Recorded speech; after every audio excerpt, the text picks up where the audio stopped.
ক্ৰমাৎ আকৰ্ষণীয় হৈ পৰিছে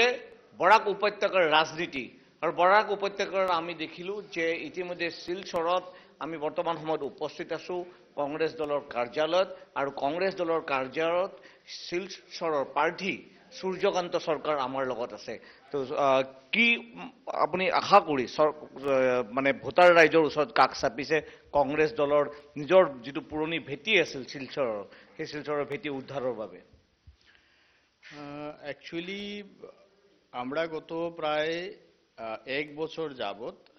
আমাদের বর্তমান সভাপতি অভিজিৎ পাল মহাশয় দায়িত্ব নেওয়ার পরে আমরা আমাদের দলকে যেভাবে উজ্জীবিত করেছি বিশেষ করে ইয়াং গ্রুপ যেটা আছে ইয়াং গ্রুপকে দিয়ে বর্তমান কমিটি আছে কমিটির প্রেসিডেন্টও ইয়াং এমনকি কমিটির যারা অফিস বিয়ারার আছে ম্যাক্সিমাম আমাদের ইয়াং আমরা একসাথে যুব কংগ্রেস করেছি আজকের দিনে আমরা ওই টিমটাই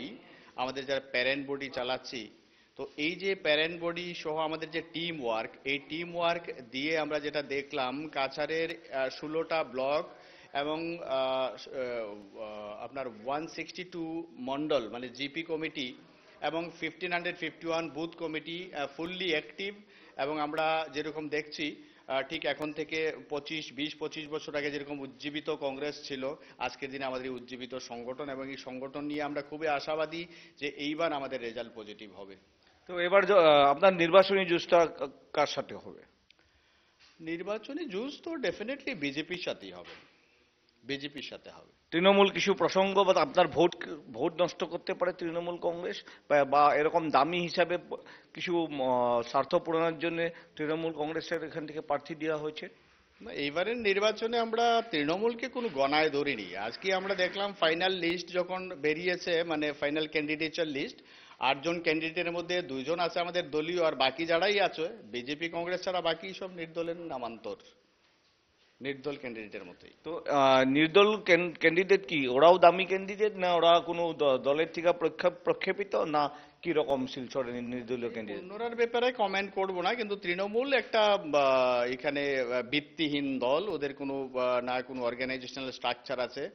এই দলটা অপ্রাসঙ্গিক এখানে এটা নিয়ে আলোচনা করাই প্রাসঙ্গিক না আপনি ভোটারের কাছে কি কি বিষয় নিয়ে আপনি ওদের মানে ওদের কাছে গিয়েছেন ভোটারের কাছে যাওয়ার যে প্রসঙ্গ দেখুন আজকে 10 বছর বর্তমান মোদী সরকার 8 বছর বর্তমান এই আসাম সরকার এই যে 8 বছর 10 বছরে বরাক ভ্যালির বিশেষ করে বরাক উপত্যকার জনসাধারণকে যেভাবে ওনাদের সাথে অন্যায় করেছে ওনাদের সাথে প্রবঞ্চনা করেছে এই অন্যায় এবং প্রবঞ্চনার জবাব এইবার বরাক ভ্যালির জনসাধারণ এইবার ভোটের মাধ্যমে বিজেপিকে দেখাবে যেমন মনে করুন আজকের দিনে আমরা আশা করেছিলাম বরাক ভ্যালির 15টা বিধানসভা পপুলেশন যেহেতু বেড়েছে আমরা ভাবছিলাম 15 থেকে 16 17 বা 18 20 হবে কিন্তু এই জায়গাতে ওনারা 2টা সিট কেটে নিলেন এছাড়াও দেখুন আজকে আমাদের একটা দাবি ছিল এমনকি আগে এরকম বরাক ভ্যালিতে যেমন গ্রেড 3 গ্রেড 4 এর যেগুলো অ্যাপয়েন্টমেন্ট হতো এই অ্যাপয়েন্টমেন্টগুলো আমরা লোকালি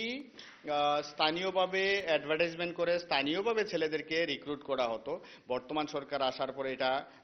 কিভাবে করছে জানি না কিন্তু আমার আসামের সরি বরাক ভ্যালির যে ছেলেমেয়েরা ওরা চাকরি পাচ্ছে না তারপরে আপনার এই বিশেষ করে যে মহাসড়ক নিয়ে যেটা 2014তে ওনারা কথা দিয়েছিলেন 1-2 বছরের মধ্যে কমপ্লিট হবে মহাসড়ক কমপ্লিট করেনি আজকে কালাইন শিলচর কালাইন রুট বলুন বা বদরপুর জোয়াই রুট বলুন এই একটা রুগী নিয়ে যদি যায় তাহলে রাস্তার মধ্যে অনেক সময় রুগীরা মারা যায় রাস্তার এত দুরবস্থা তো এই যে অন্যায় অবিচার বরাক ভ্যালির মানুষের সাথে করছে এটার জবাব এবার